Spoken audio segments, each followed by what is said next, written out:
Hello, my name is Carol Mankiti, and I have the honor of welcoming you all. So my husband was Ifeanyi Mankiti, who passed away a couple of years ago, who rescued the Grolier store. He loved it, and he owned it for 15 years. And when he passed away, myself and my 4 children vowed to keep it going. So it's going great with James. So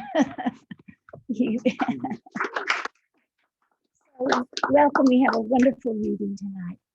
And some music with it too. Welcome to people on Zoom.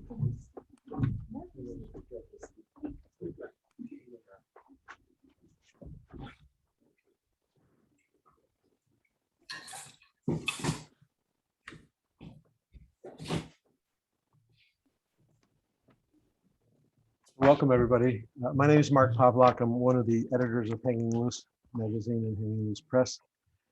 It's my great pleasure to introduce the readers tonight.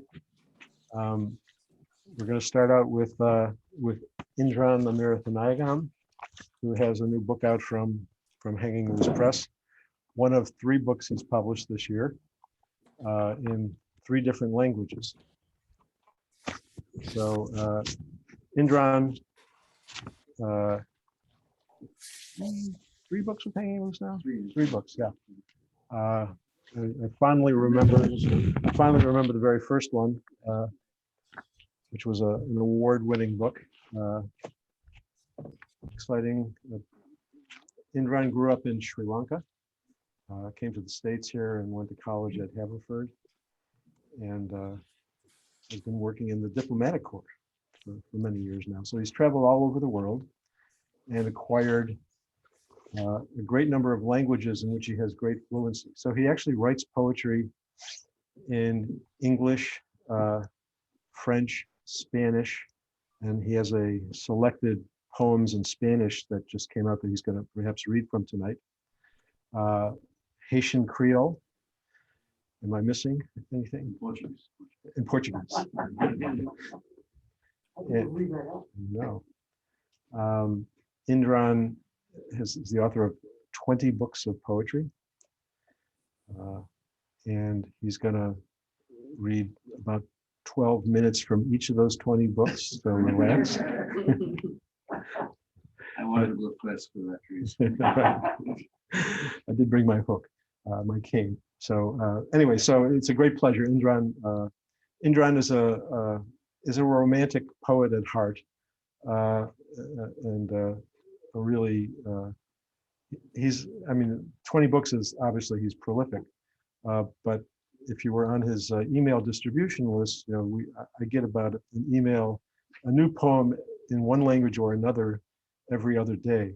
So he certainly puts me to shame. Anyway, it's my great pleasure to introduce Indran Amirthanayagam.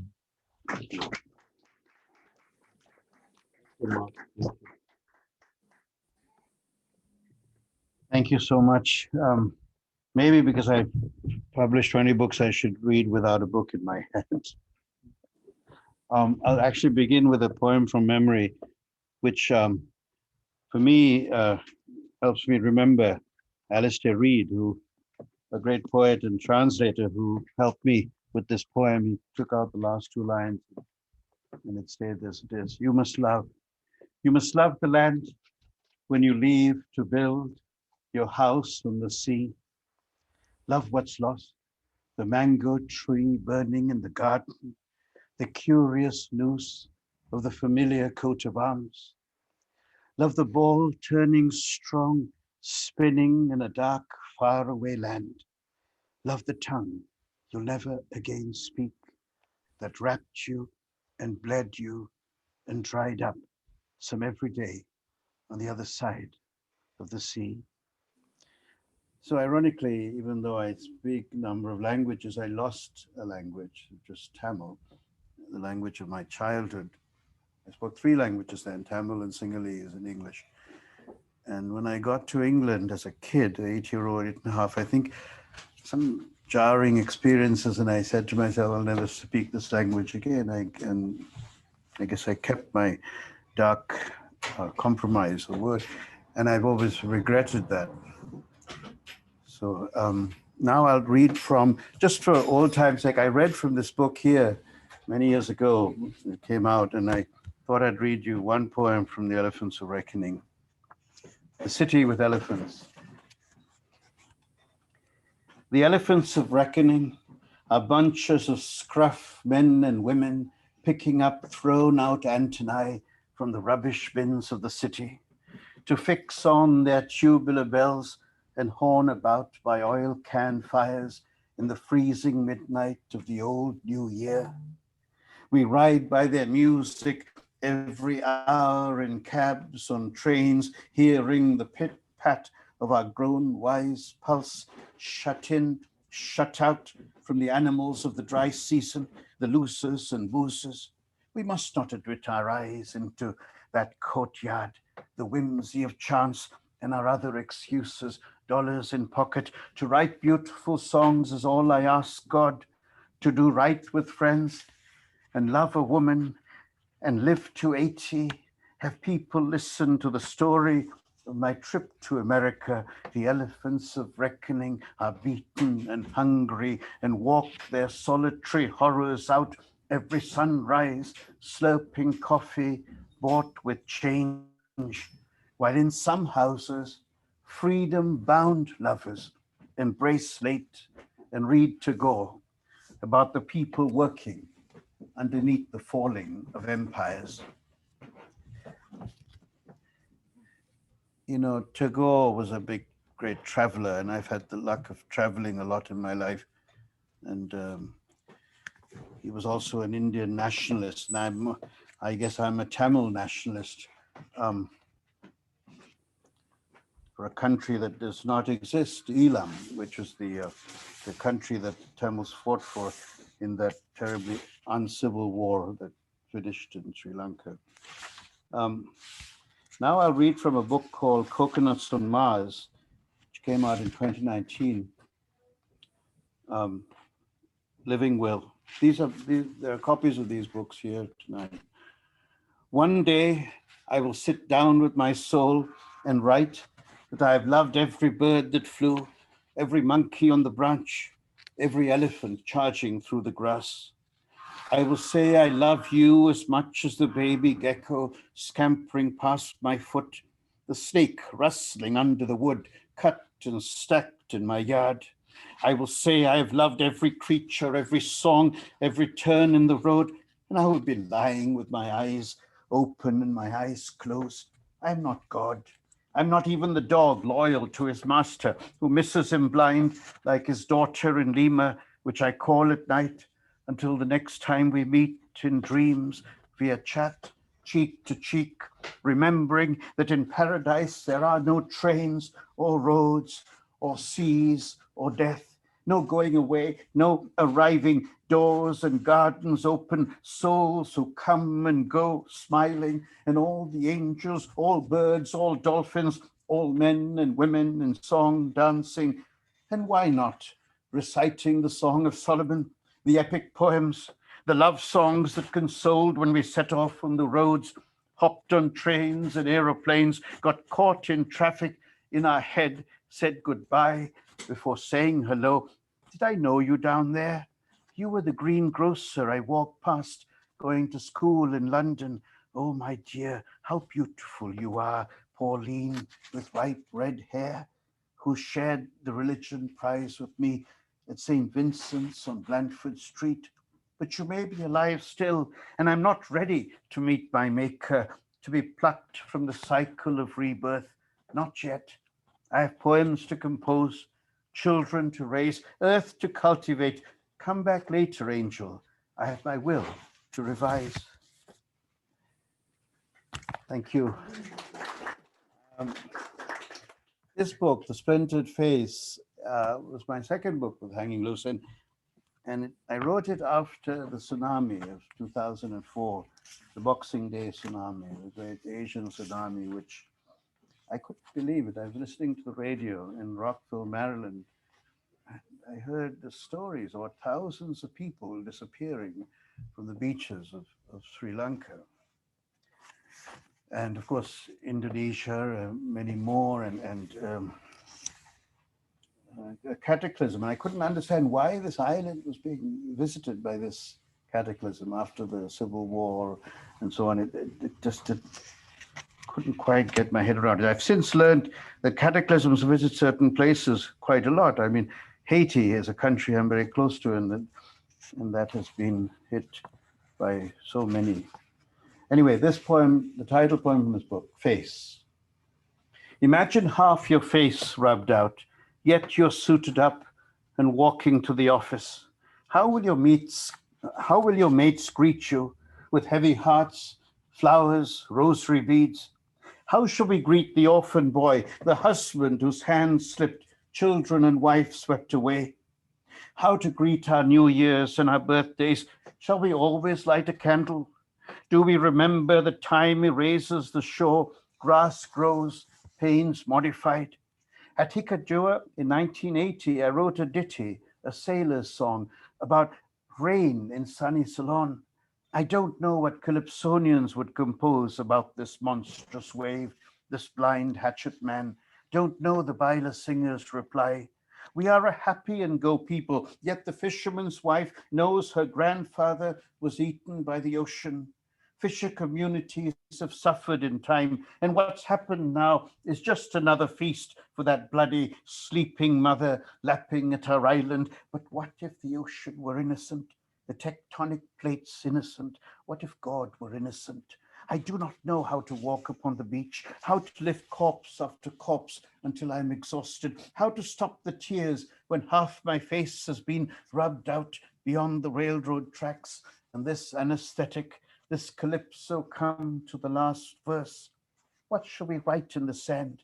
Where are gravestones incinerated? Whose ashes are these earned and floating through a house throttled by water? Shall we build a memorial some calculated distance from the sea in a park in the shape of a giant wave where we can write the names of the dead?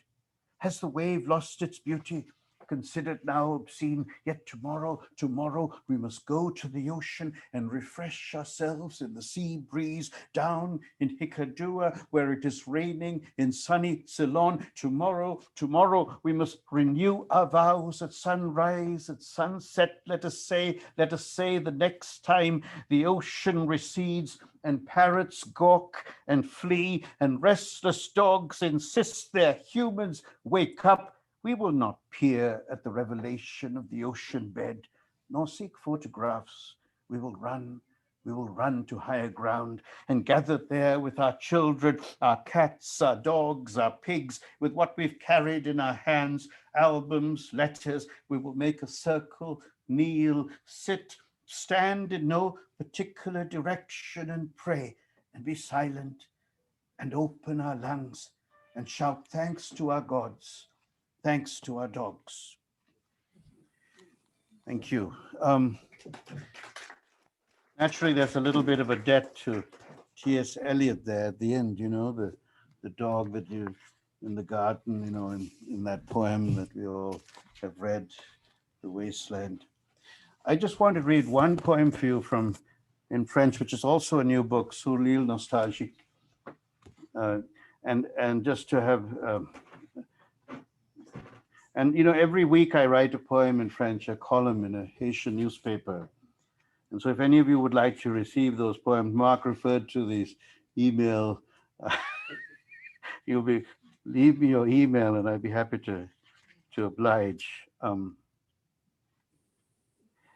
brief poem called Le Pays à côté, the country beside us. Viens avec moi, la porte est ouverte, la citerne pleine, et il y a toute une île pour explorer, un univers dans la mer et sur la terre. Mais en même temps, rebondit la question, pour combien de temps? Un mois, un an, une vie. Et si le chat a 9 vies, pourquoi pas l'homme à l'étranger, de pays en pays, jusqu'à l'arrivée au pays sans chapeau, la roue de l'enterrement dans le cœur du nœud en centre-ville. Le pays sans chapeau, you know, so that's why I keep my hat on my head, to avoid that country without. Now, Oh, funny, I don't have, well, I'll take this right here.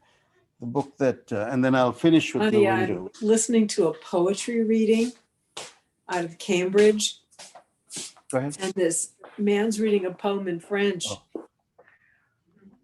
Now, from the Migrant States, which it's an ambitious book, and there's a conversation with Walt Whitman throughout the book, and I'll read two poems. This one I wrote on Walt's 200th birthday. Let me just, and it goes like this: Walt 200. Break the locks, unleash the mind. Walt Whitman has left Pomanock. He is abroad. He is sitting among us in our soul. He flies the post with pigeons and the giant freight planes. He hops freight trains and rides into Mexico. He's on a P&O cruise visiting St. Kitts and Barbados. He has joined the merchant marine. He sails into Guantanamo. He throws fish in the sea in search of whales. He has the biggest, longest beard in the world. He jives, thrives, cavorts, shimmers. He's 200 years old today, and he does not give a flying rat. He's in your mind, Mr. President, even if you cannot smother or scratch or squeeze him out. He is gloriously spirit, gadfly, rabbit, and sloth. He nurses our democratic wounds. He knows how to write history from the pebble's view, the side glance of the wren, the snake hanging in the tree. He is black and white and all shades of gray. He's our friend and guide, and he will elect us every time we fall down. Let us go back to Pomanock with what we've learned these 200 years. Let us go back to set forth again Walt Whitman in our backpack. Yeah. Thank you. Now, the president referred to there, I think you all know what I mean. It's not the current occupants of the White House that I referred to. In fact, next year, I'm publishing a new book called 10,000 Steps Against the Tyrant. And again, the tyrant is that same president. And I hope this is being broadcast to my employer. I'm still employed, you know. The Foreign Service serves all presidents, actually. But there's one president I had a lot of trouble serving. A poem I wrote a number of years ago when my son was younger, Summer Chess for Anandan. You go now, and I'm sad, and the sadness will spill into late summer and autumn until we meet again when the leaves fall and chestnuts smack our memories alive. And you ask, Dad, did you always walk in Regent's Park when leaves turned red and yellow and the morning bristled and the sun seared yet left your skin cold? A cold sun, Dad. I feel it too. This summer that I thought would go slow has turned now into a sprinter's dash. And what's to do? Yes, write and fill days with friends and games and sums until next summer, until the next time we go to bed and know there's no morning flight and your queen and rook are ready to trap my king. And one more, morning mass, Halloween for Lola. Hushed tones, place of worship, early morning. A woman kneeling in the pew could not get up. The priest brought her communion. Then another parishioner called for an ambulance. The fireman, a friend of the ambulance driver, arrived in his fire truck. They worked together naturally. What to do now? Walk, font, dip fingers in holy water, then go out to my car. Paramedics will lay her on a stretcher, pump her heart, wheel her away to the hospital. Life is coming to its end. A repeat. In my dad's case, his heart stopped while he kneeled at a pew. Nobody could revive it.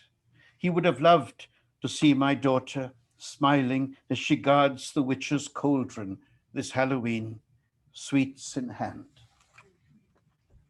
Thank you. And I don't know how much time I have, but I'd like to read a few poems from the new book, Blue Window. It's a book I wrote in Spanish. Ventana Azul is the title, and translated by Jennifer Rathburn into English, which was a wonderful experience for me, and I think for her as well, this exchange.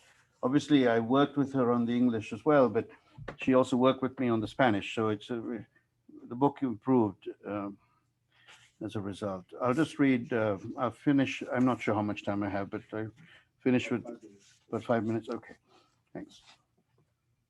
Sobre el cuerpo. Escribo sobre el cuerpo porque a pesar de las nubes de olvido, descubro que tengo uno todavía y se pueden alterar sus ambiciones, correr hacia arriba en el cerro, ilusionarme con amar de nuevo. On my body. I write on my body because in spite of clouds of oblivion, I find I still have one, and its ambitions can be altered, run to the top of the hill, be fooled by love once again. Una pausa. Hasta luego, hasta la vista, y no hay más tarde. Voy a dormir sin darte abrazo ni apapacho, sin alimento ninguno para tu fantasía ya de antaño. A pause. Goodbye, so long. There are no more farewells.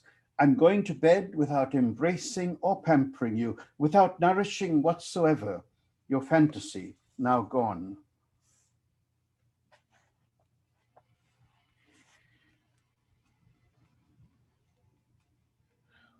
Una confesión tardía. I'll just read the English, a late confession. Let us now confess to the priest, to the blank page, to our friends and parents, to the superintendent, to the doorman, that we will no longer walk underneath trees in the park at dusk, holding hands between kisses, or proofread verses nourished by that distant light that cleared the sky and the nocturnal cloak that protected us from the cold. Nor will we rise at dawn to read the mail and search for words that didn't give us light when we crushed the fallen petals that illuminated our time on earth last night. There was a request from Mark to read the poem dedicated to, inspired by Nicanor Parra. I'd be happy to do that, just I have to find it. Nicanor Parra was a friend, and he very lucky to have known him in his life, and great poet, very funny poet. When I first met him, well, I tell the story in this poem. So, the title in Spanish is Un fracaso, una mariposa, a failure, a butterfly. When Nicanor invited me to dine on oysters and drink Cabernet in his house of wood in La Reina, we spoke in that 1995 of his visit to New Delhi and his adherence to the Hindu idea of leaving ties, family, goods, sex, and walking a beggar through the streets before arriving at the forest to wait for the butterfly to beat her wings, her blinding light. 10 years later, another visit with the poet, this time in Las Cruces, before the sea, and he asked me to read Antonin Artaud about the absurd in modern life. Once again, we remembered the butterfly. 4 years later, he told me to accompany him to his studio in the garden next to his house, my only path now. And seeing a poetry book of mine on his shelf, he commented that he loved the title, El Infierno de los Pájaros. Now the news arrives that he's been awarded the Cervantes Prize. At 97 years, I wonder if he will break his customary path and take a plane to Madrid. Artaud should have the answer, or the Hindu beggar, or no one. He drew me a gift that first time. The motto says, everyone fails in his own way. In the Spanish, dice el lema, cada uno fracasa a su manera. I love that. I think I'm probably running. I'll finish with two short poems. This one is called Viaje. I don't know. Maybe I'll just finish with a found a poem composed on the moment. No, say. Let me just finish with this one poem. It's called En Pocas Palabras Todo. I'm very learned a lot from what Ezra Pound did to his poem In a Station in the Metro. It began as a 26-line poem. It ended up as a 2-line poem. And I just spent some time in Paris where I, was on the metro a lot. And in this case, I've been able to distill the business down to 3 lines. So I'll read the Spanish and then the English. En pocas palabras, todos. Nacen, crecen, se enamoran, se decepcionan, sobreviven, se enamoran, sobreviven, se alegran, dejan de crecer, disminuyen, se mueren. In a few words, everyone is born, grows, falls in love, is disillusioned, survives, falls in love, survives, is happy, stops growing, diminishes, dies. Thank you very much.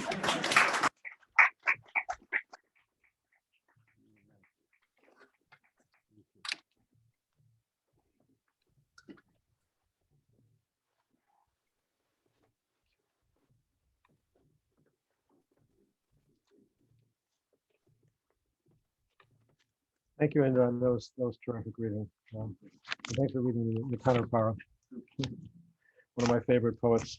For those of you who don't know him, the great anti-poet, who's a contemporary of Neruda's and of similar stature in Latin America and the world. So the next reader will be Dick Lourie. Somewhere back in 1966, he got the bright idea to join a bunch of people and started producing a mimeographed poetry magazine that became, and it hung loose. It was literally mimeographed pages stuffed in an envelope with art on the cover of the envelope. So it hung loose, and of course, it was the 60s, so everybody hung loose. As our recently deceased co-editor used to say, that he thought he was just joining this, group of guys putting together this little magazine. How much work could it be? Little did I know, he said, that it would be a life sentence. So 55 years later, Dick is the remaining founding editor of Hanging Loose. I'm just a kid. I've only been doing it 40 years. And we keep going. Dick is the author of 8 poetry collections now. He's also a musician, a multi-talented musician. He plays the trumpet, which he'll play for us tonight. He plays guitar and writes songs. He has 2 recordings of children's songs that were published by Folkways back in the 70s, I think. Yeah, and they're now digitized, so they're still available for children. They're terrific. My son loved them. And he, in 1980, I believe, when he came to Boston, he decided to take up the saxophone, which has become a vocation of his. So he plays in blues clubs all around town. He also plays in Clarksdale, Mississippi, every year at the Blues Festival, where he's known as Dick the Poet. I hope you're wearing your vest. Okay. One of my favorite stories about Dick, my son was reading National Geographic when he was in middle school, and there was a feature on the cultures of the Mississippi Delta. And it's, started up in the Mississippi River. And it started up in Minnesota, and it worked its way all the way down to Louisiana. And there were these little features about different cultures along the river. And it got to Clarksdale, home of the blues. Muddy Water grew up in Clarksdale. He said, "Dad, look, there's Dick." And so it was a picture of a juke joint in Clarksdale, Mississippi, with 3 black musicians and Dick Lourie in the middle of the picture. So Dick's most recent poem is a wonderful distillation of poems about the blues and The title poem is a conversation between the blues and jazz. Previous book, When the Delta Was the Sea, is really a wonderful book about his whole experience in Clarksdale and the music in Clarksdale. A book previous to that is Ghost Radio. And Ghost Radio features a poem, Forgiving Our Fathers, which is the final poem recited. If you know the Sherman Alexie movie Smoke Signals, at the very end of the movie is the recitation of a poem, which is Dick's poem, Forgiving Our Fathers. And what else to say? Dick Lourie.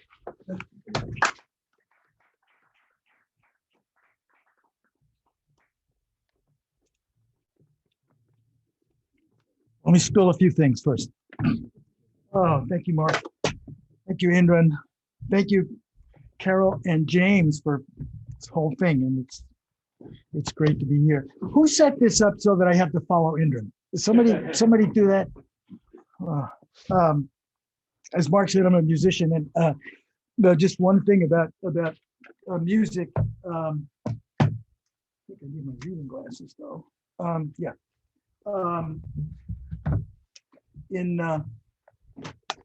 When you're a musician, you get up on stage and you set up all that stuff, and you look out in the audience, and there's 10 people, and you say, "Oh man, it's gonna be one of those nights."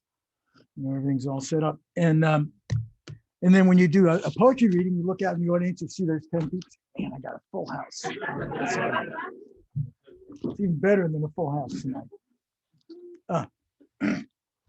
And looking forward to hearing Sarah, and it's just a great night. This is a poem. Well, as the title says, I wrote this poem in 1981, and in the hopes that it would become obsolete. It's called February 1981, The Systematic Murder of Black Children. This is not a political poem, giving out your views, as they say, in that sense of democratic debate, kicking it around in discussion and argument, would be, in this case, a distraction. So I went with a title that's plain fact you could quickly verify. Just discovered in Atlanta the body of the 17th Black child murdered within the past year. Such a fact laid out so simply, hard to forget, might stick in your head a while, reminding you maybe whenever you see a Black child that they are miraculous. What do I mean? We need to behave, of course, with love and respect toward all children. But as for Black children, you have to remember that someone is out to kill them. Why? Because they are Black children.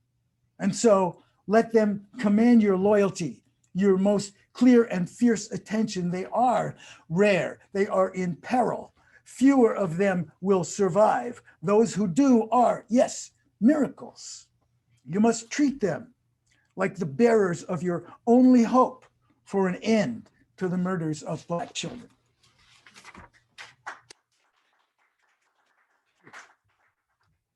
I have my little list here, but I guess it's gone.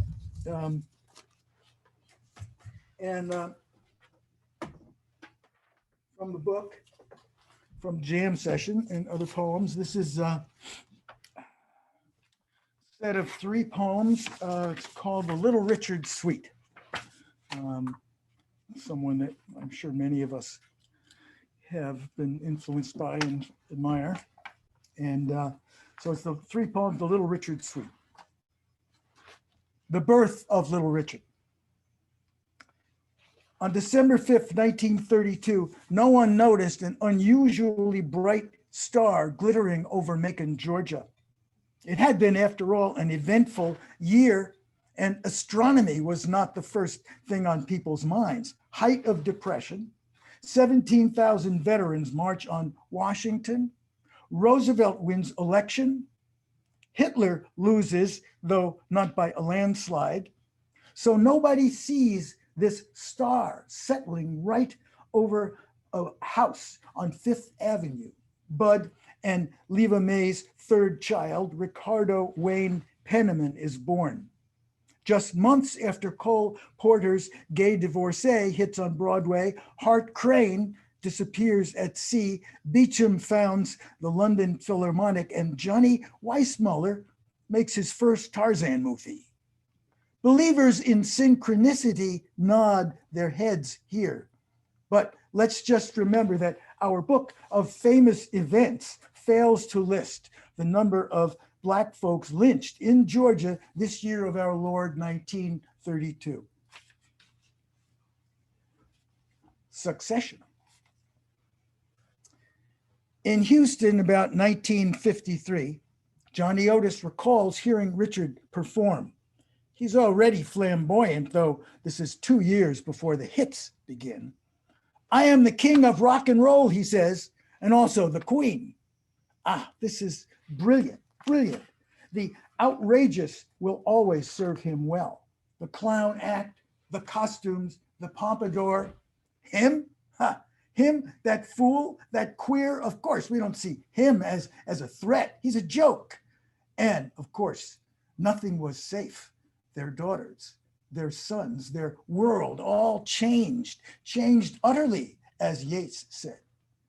Richard in the forefront, Richard pounding the piano of revolution that would put an end to the America I knew as a boy, where Norman Rockwell, I recall seeing his performance, told us, I am the king of your self-images. But when we got through, the king was banished. Long live King Little Richard. And the last one is called Classic Rock and Oldies. Classic rock, it's called, what this radio station plays: Beatles, Stones, Creedence, Eagles, Janis, Led Zeppelin, The Who, Neil Young, Pink Floyd. Okay, I get the idea. But why not just greatest hits? Why classic? Then I thought, classic, yes, like classical Greek, making the pitch for reputation beyond now. These will be eternal, like the statuary of Athens, temples, great open theaters of tragedy and comedy to create myth around some who are only human. I can see the point. But what about right next to it on this bright dial? What about this station purveying oldies? What about Laverne Baker, the Penguins, Flamingos, Coasters, Ruth Brown, Chuck Berry, Fats Domino? That is for us who remember, who can still dance the Fish, the Stroll, and the Madison, who play in 50s rock and roll bands. Not, let us note, the rock bands who took it on themselves to sophisticate the roll right out of the music. I get it now. Oldies is the heroic age. We are the ones Homer speaks of, camped before the walls of civilized Troy in our wildness, eating, drinking, singing all night around our fires. This is no Athens with its endless gossip about gods that they know only from a distance. In our camp, the gods are frequent visitors. They bang our heads together to instruct us. They drink our wine and eat our food, jostling each other for the best morsels and laughing among themselves. They tell us that the city shall fall to us. They anoint our leader with perfume and pomade. They say that after we have danced 3 times around the walls of Troy, he shall stand with us. He shall speak in the voice of the gods. A wop babaloo a wop bam boom, and the walls will come tumbling down.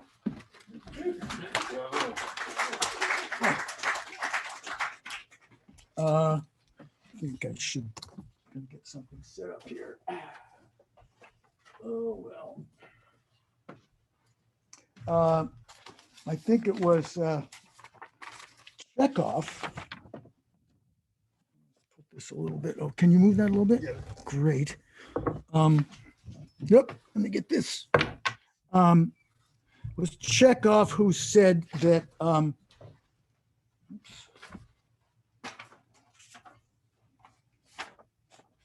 Chekhov who said that if there's a trumpet on the mantelpiece in Act 1, then someone has to fire it in Act 2. Maybe it wasn't a trumpet, but it was whatever it was. So.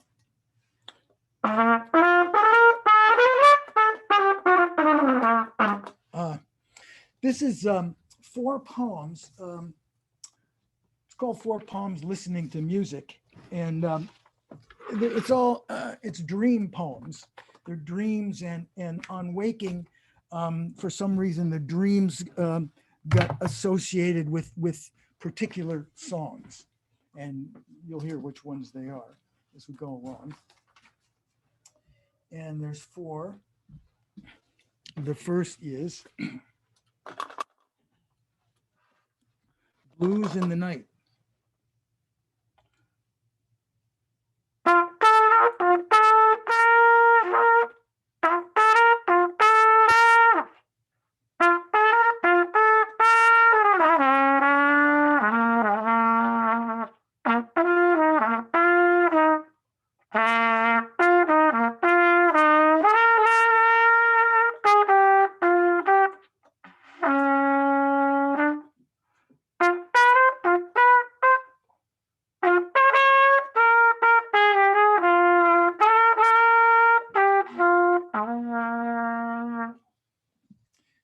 Blues in the Night.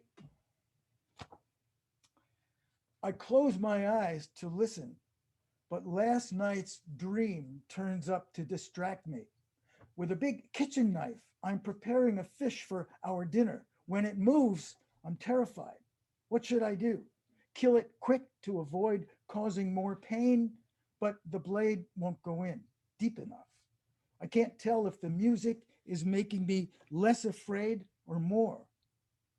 Now I recall that old Gestalt therapy trick where everything in the dream turns out, in fact, to be you. So am I the fish, the knife? Am I this music hauling up the dream from where it would rather stay? Blues in the Night.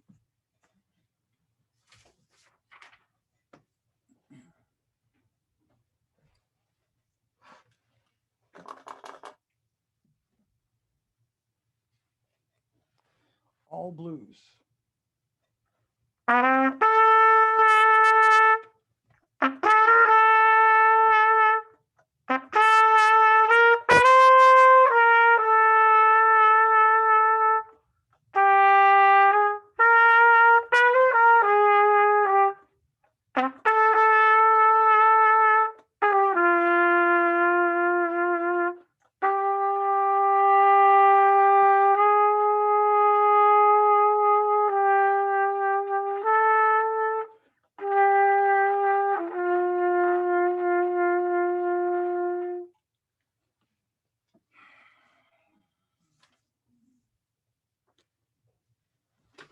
All blues.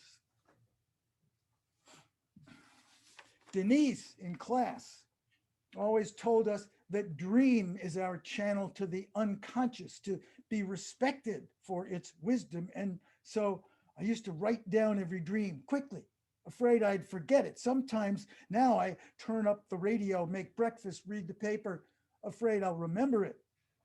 Like this morning, but even now, late in the day, my mind is too clear. So this dream, familiar, coolly presents itself. I just can't get on the bus with all these shopping bags, take out coffee, instrument cases, and no one will tell me what to do. Not Denise, now dead 20 years, and not Eric Satie, though I can hear that he's trying. And then, of course, this one's called Gymnopédie. try not to blow right into the mic. I better go over here. All right.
In another dream, closer to morning, when I can't distinguish the dark from the light, I am being guided by Lore Gill through a difficult passage in a wood with a firm hand on my arm as if he is the older, even though when I first saw him, he was an infant in Elaine's arms. Yet here he grins like a big brother. And though when I wake, I know that he's dead. Motorcycle crash at 33. In the dream, all I noticed was the beauty of his youth and how I trusted him. Gymnopédie.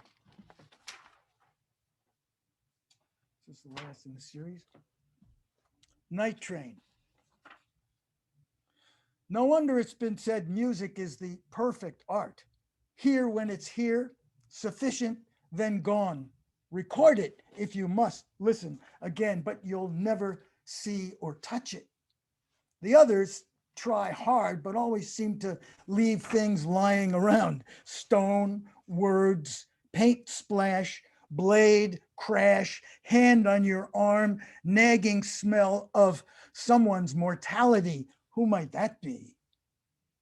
No wonder I took up the sax. How else could I even approach perfection? How could I even approach perfection? At night in the bar, like the best kind of dream, I strap it on and by dawn forget everything. Let's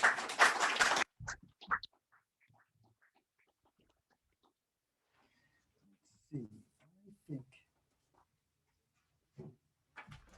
maybe I'd better do this. Finish up. After I was going back to 1981 and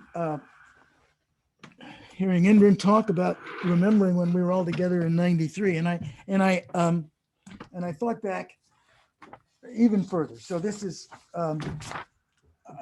as Mark said, I used to be a guitar strummer, trying to get that back at some point, but and in the mid 1960s, I lived in the East Village, which was not the same as it is now. This was the East Village where you could, where a half a day's freelance work would get you a month's rent. So that was then Avenue C and East 7th Street and Norfolk Street. And I wrote a song, which I actually played on guitar and sang, but I think the guitar is not quite up to it yet, and I wasn't sure how it would go in here, so I'll just sing it, I think. And let's see. It's the most expensive tuning fork. All right, so this is called Sunday Afternoon Along East 6th Street, or Where Will You Be When the Puerto Ricans Ask, Which Side Are You On? Oh, and I better try this again.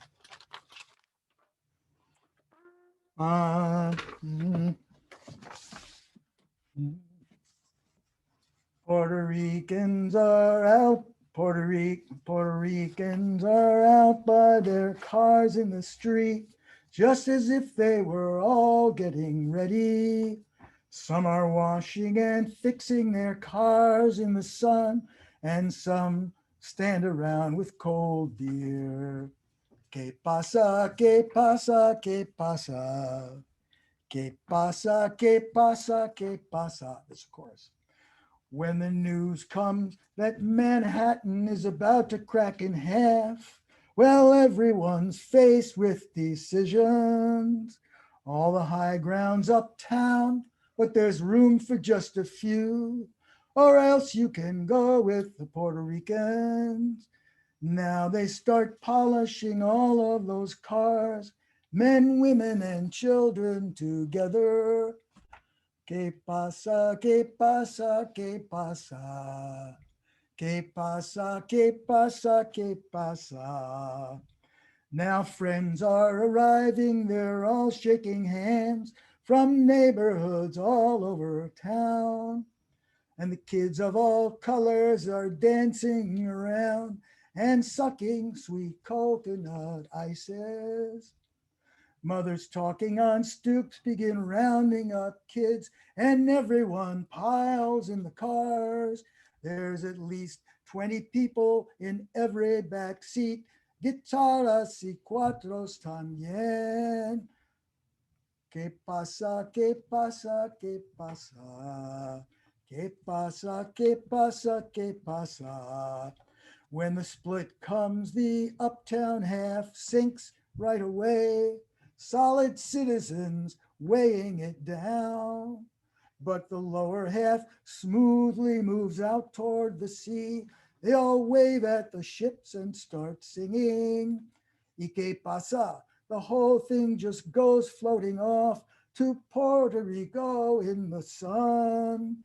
And the whole thing just goes now, it goes floating off to Puerto Rico in the sun. Thank you. There's Nick. Clean up my office a little bit here.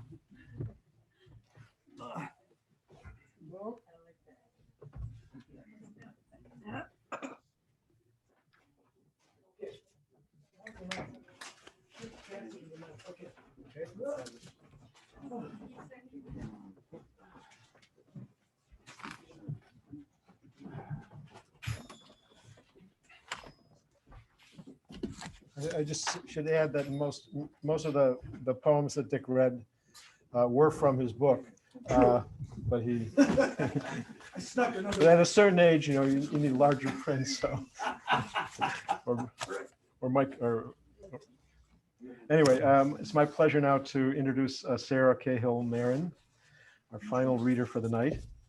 It's my pleasure to meet her. I've met her sort of online through Beltway magazine, where she's an editor with Indran. Beltway's, I guess, it's based on the DC Beltway, That's of right, course. but it goes around the world now. Yes. But it's online now.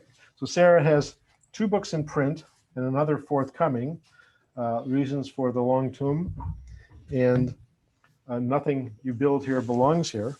And her forthcoming book from MadHat Press, Call Me Spes, which will be coming out later this year or early next year, right?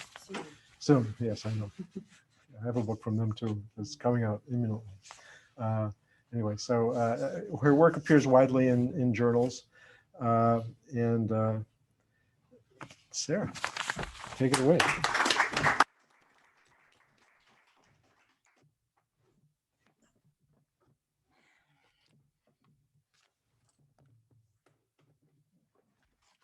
That's me getting settled.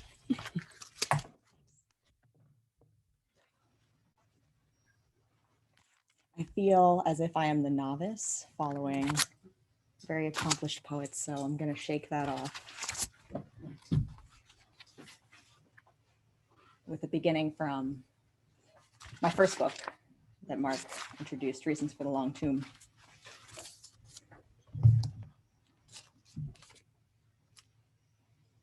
Suggestions: make creed the sign of the cross and say, the Father is ours. 2, Mary says 3 hails be. The Father says, announce the first Father and then say, mystery. While hailing Mary, the 10 meditating say on mystery. Say the glory, the Father, the be. 2, say the second mystery, announcing our third Father. Mystery continues in the same manner. Repeat 6 and 7. These are the instructions for this book. It's based on the structure of a rosary. Kind of come to think of it as poems that I have strung.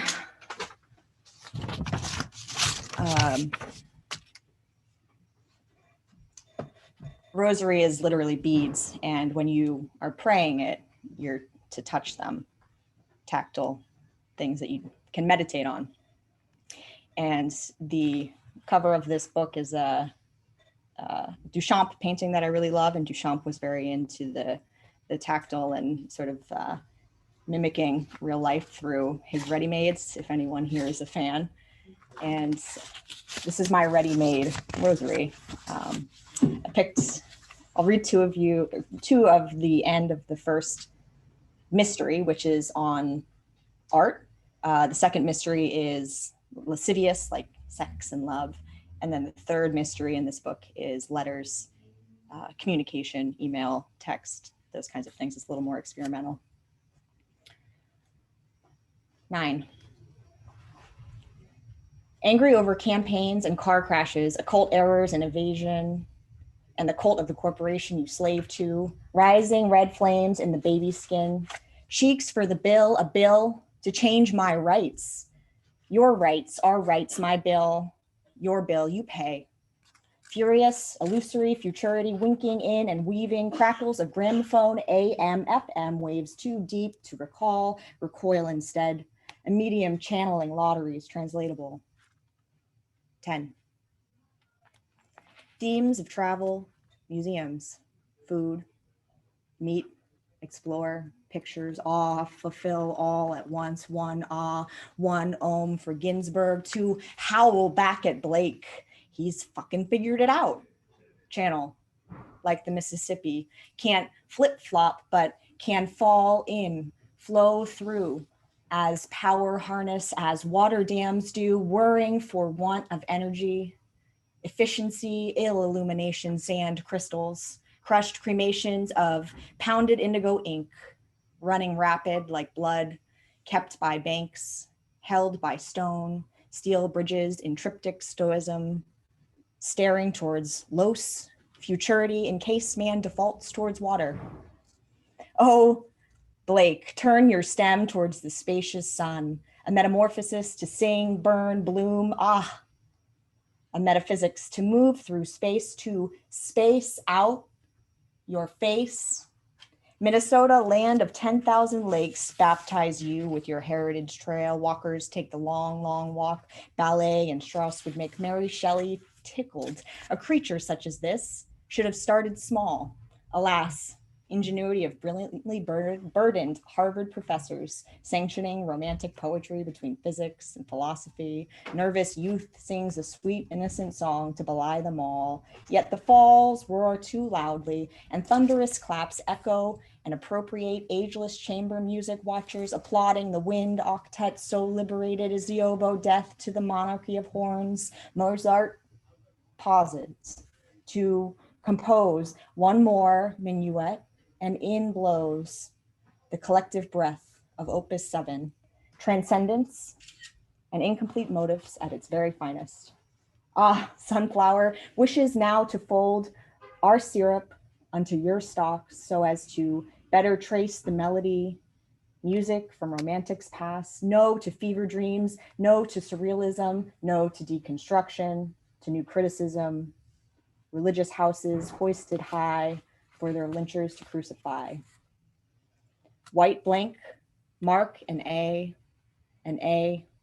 space in an A, mark the poem as space, space the poem, signed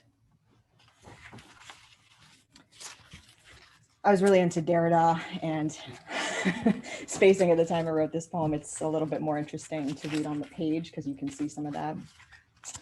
I wanted these to feel very musical. So I really loved listening to you, Dick. And I'm gonna read these 3 in a row to get some of that music going. This is from Second History. Sex and love. 1. Little drop of poison thrilling kills me kisses. I want you to kiss me like the stranger you once were. Drops of devil dances, bachata, back room, hookah, sweet breath, bosom sweat, tastes sweet like lizard licks. Drops of liquid off dry desert bones. Oh, baby, so sweet. Soak me through and I will be satisfied. I will breathe satisfaction, sing satisfaction, stay satisfaction, sigh satisfaction. Let the bullet go through, back to the straight and barrel, back through the narrow, in and you're gone. Snapped back, head cracked, arched back, spine fine, curved, courteous, head bent back, barroom blossom barring all backside, smooth from my fingers, my tips, my touch, my touching, my fingertips, touching tips of lips, panting for parting. 2. Does she fuck you like I do? She stay the night here? Did you bring her back here to the bed? Do I know her? No one licks your pussy, licks like I do. No one fucks you, fuck you like I do. Did she hit, slap, fuck, suck your fucking neck like this? She's younger than me. Everyone's younger than me. Cold collar, bitch, head, face, linoleum sink, submit motion, feel me rip through flesh, black and blue skin from red and ripened lines, nails ravaging, drit, strashed pass all along your back. Scream, baby, like your bloody pussy bleeds from my heart. You broke my heart. 3. Love is a babe, as you know. When you cradled her gently against your chest, plumes of breast, a light for an infant, afraid to turn light to sound. Utterances, iterable, signs, singing. Hush, little baby, don't say those words. Your mama never left you, so I'll hold your world. This love never is, never was, never will. Fraught with 41 years, bought warmth, swaddled like intensive care units is always how we've known truth. Commune, create disparate worlds in which 2 adults do not learn to speak, but call each other baby. Love is a babe, as you know.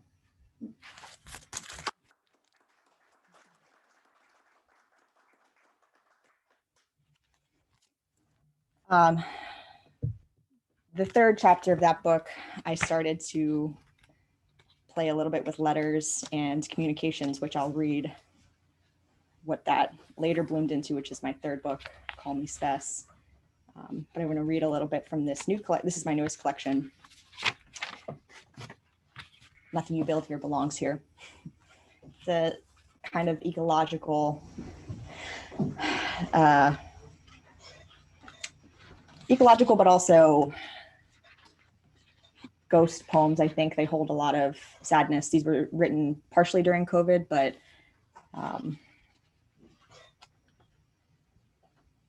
I'll let you decide. This one I want to start with because it's I notice that the red line comes here, and this is also a red line train, but not yours. Waiting for faith. The train will come. I have faith in the train. The metropolis practice religion. The hoi polloi practice God. The trains run on timetables. Thank you for giving me hope. Well prayed. I am meditating on the red line, flashing lights of hobbled trains. My heart open like the gaping tunnel, kin with transport. Ports of vessels, blood like bat flights, pearls of sweat dripping down my back. Purgatory platform. Waiting, waiting. Unholy headache, unholy wristwatch, cracked, time wrong, sipping slow, holy time so slow, slides, human ache, standing still, we are, packed, filled, salted, smogged, all breathing underground stench, hopeful as a new Christ, metalwork Messiah, gliding over electricity and steaming heaps of crumpled food paper, newspapers, soil waste, backwater, dead things, rat shit, pack traps, flip the third rail, humming a buzz that we are clean, cleaner than clean, and sheathed in smooth cabins rising from darkness, we emerge. New train, now on another track. New train coming. That was, All that different from this red one. that was before COVID because we were riding the train together. This one was I call this is an echo poem. It's written on the bones, which is why a lot of these poems feel like ghost poems to me, because I was really searching for answers during COVID, as we all were. And so I just looked for war poems, because I noticed that at the beginning of that time, that language was being used in the news a lot. And this is Tennyson's The Charge of the Light Brigade. And if anyone's familiar with that poem, it's about a suicidal battle, essentially, where the British cavalry charged against an army in the Crimean War, and they were just slaughtered. And he had trouble publishing it, so he went around and actually sang it in the streets. At least that's some information that I have learned. But what was learned from that battle was that military intelligence and communication is essential and important. And I think that's something I've learned. This is called Breathe In, A People's War. 1, half a month, half a month, half a month forward. Watched world of the screen, transmitting, ISP, my heart. Breathe in a people's war, stay in your homes, they said, a world of screens, transmitting, ISP, our hearts. 2. Breathe in a people's war, whose viral enemy, digitized battle lines, citizens shall sanitize, their hands washed, their touch undermined, theirs not to hold nor redefine, into the world of screens, transmitting, ISP, my heart. 3. Patience to the right, patience to the left, patience in front, cough and heave, doubled over hot in hell, sick mixed with the well, 14 days alone, broken, abject, unknown. Transmit us, ISP, these hearts. 4. Skeptics kept faces bare, unmasked in naked air, shunned orders everywhere, immune to rule, while the rest of us wondered, huddled home, sheltered in place, the unmasked shout, seasonal or lab made, reeled from economic collapse, shuttered businesses plundered, false facts across news wires, transmit me, ISP, my heart. 5. Patience to the right, patience to the left, patience in front, cough and heave, doubled over hot in hell, sick mixed with the well, doctor and inflicted died, nurses, clerks, drivers fell. 14 days more alone, distancing into phones, becoming digitized, transmit me, ISP, my heart.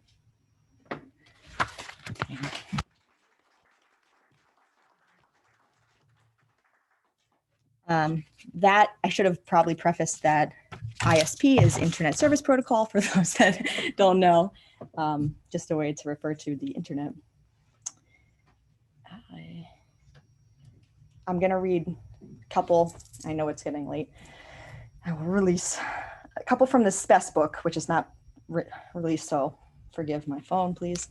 I want to do my best with these because I've never read these particular poems before, but the theme of this book is that the iOS is the narrator, and it slowly, over the course of the entire book, learns the user through the voices, which are other poems in the book. So the poems I'll read to you are overheard from, like, you know, when you're sitting on a bus and you hear all the conversations going on.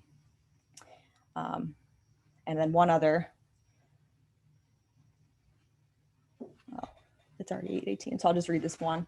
One other footnote, Perl 6 is a type of coding language, and I'll reference that. Okay, this one's called S9 Bus at 16th Street. I Spes, heard. Eaten peanut butter for weeks. Haven't seen you in a while. Was furloughed with the rest. Back door. The bus smells like piss. Do you usually take this route? Why are you always running late? You've lost weight. Are you bored with your life? What's wrong with rap and opera in the same playlist? Can you help me with this felony charge? I just got my license back. We rented the studio to record our album. One day I want to have a family. Do you dream about the bullet echoing off his skull? Your eyes have dark circles. Do you love me? Pass the lighter. 10 Valentine's Day ago, I robbed that liquor store. We're getting loaded tonight, man. Back door. Call me when the checks come in. This means I love you. Dear user, in Perl 6, I love you. Output 99 ways, each unique. Do you string them up, wear them around your neck, pinned florals, lapels, earrings, loosely, softly, tightly? Love me? Which would you wear out, put, worn, soft kisses, hug, I Spes, unique, I love you.tlc, say, output, I love you, I love you, I love you, I love you, I love you, I love you, I love you, I love you, I love you. I'll end on that.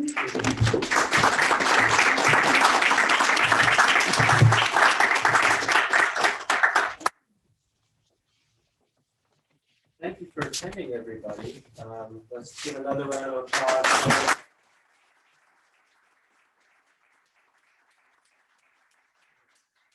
I was getting late, but I think we might have time for one or two questions if anyone has a question to ask. James, are any of these books for sale? Yes, so we have the books for sale right here.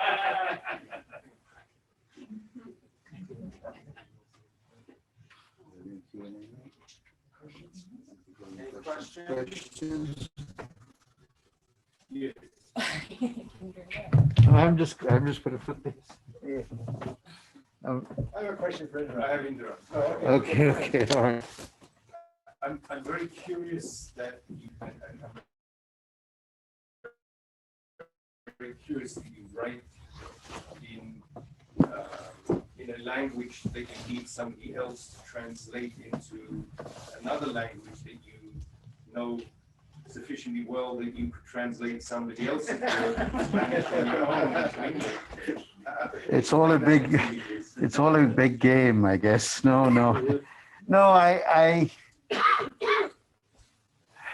it's very hard to know. It's such a personal thing, the choice of which language to dream in and to write in. And for me, without learning languages so obsessively, chosen the career I chose, which was to be a diplomat, to live in different cultures and such. I didn't want to be live on the surface. To me, it's a failure, I had to become one of the people. Even though I was a visitor, a guest, and invited, I had a ticket out. So for example, in Haiti, when I left, I was blessed by a big party, and Frank Etienne spoke there, and all these famous people who became my friends. And people that, I don't mean to prate about this, but people would say, you were not like the others. You listened to us and you walked with us, and you're one of us. So the search for belonging, for new homes. And so I feel at home in Haiti, I feel at home in Argentina, I feel at home, which is so important to me to really live as if I have the right derecho de sitio. I have the right to be there, you know. And it's a very intense personal thing because I lost that original home, which doesn't even exist. I mean, Ceylon has been renamed Sri Lanka. The Tamil identity has been now, I mean, when I spoke in French to a waitress who was Tamil, which was French, you know, not English. And I left her a copy of that book, Sur l'île nostalgique. It was just, you know, I thought that was amazing, you know, because even though you might have had a traumatic family breakup, you know, not just your individual family, but the whole people had to give up. They find themselves together again. So translation is very important. So your original question was, why do I allow that? There was a bit of fun in it too. You know, I mean, Jennifer Rathburn liked the book Ventana Azul. I gave her a copy of it when we shared a stage together at a festival in New York. And then it occurred to her to translate it. And I said, oh, wonderful, you know. I didn't force the book on it, but she made the decision. And then Google Docs is an amazing device for sharing. You're both there with your little beeps and you can modify and the phone. And so ultimately translation is an act of love and sharing and communion. And so I'm grateful that I've had the experience. Some people have trouble accepting that, you know, they say, well, you could have done this yourself. But to be honest with you, I could have translated it myself, but I would have felt terribly alone. And so, I don't know if I was up to it. This book would not exist without her translation. It just wouldn't exist in English. Not with me, not with my hand alone. So I'm grateful. I mean, it's a book I'm very proud of, and so is she. And I'm grateful that it exists. And it's been picked up by a publisher here in the US and given a very good presentation. You know, it's my son did the cover of the book as well. So that's another pleasure for me as he did the cover of the Migrant States. Thank you. I hope that gives an answer to your question. Thank you, Michael. I think we have time for one more. Please. I have a question for Sarah. I did spend 8 years in, it was camera. Go ahead. Spent 8 years as a child with nuns.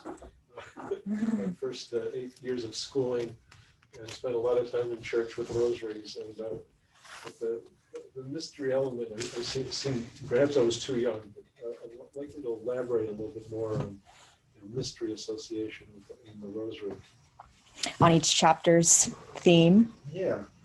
Yeah, so the decades are supposed to be Hail Marys in a rosary. And the beginning, you know, I created the instructions as a way to wrap the whole book in a bow. Obviously, the poems are not the same Hail Mary prayer over and over again, but I did not follow the Christ mysteries, you know, in terms of death, ascension, glorious, which is the movement. But I just used the Duchampian artistic structure to sort of make the, I guess, like the tactile beauty of what brought me comfort from a rosary, because my grandmother used to carry them all the time. She often had 3 or 4 in her purse, and she would pull them out, and if you didn't have one, she'd give you one.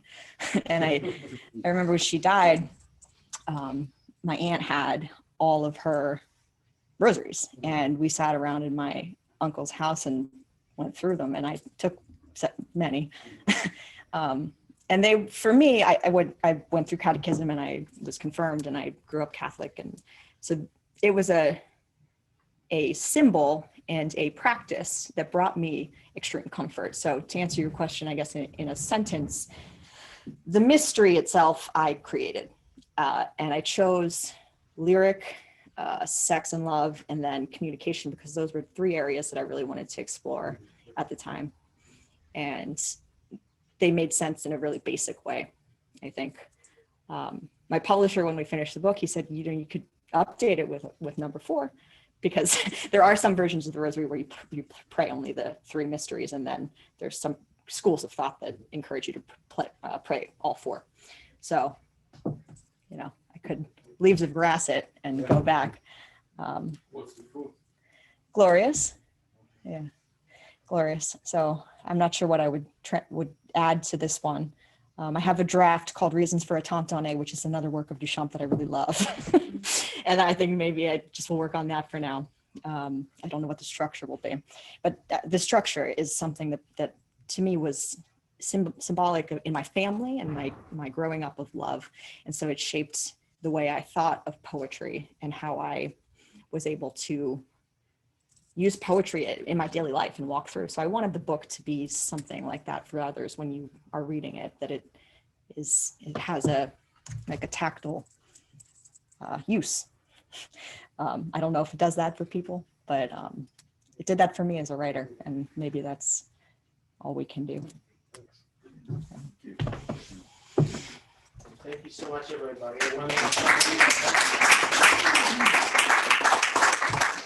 So our next event is November 10th. Ben Meeser, Kevin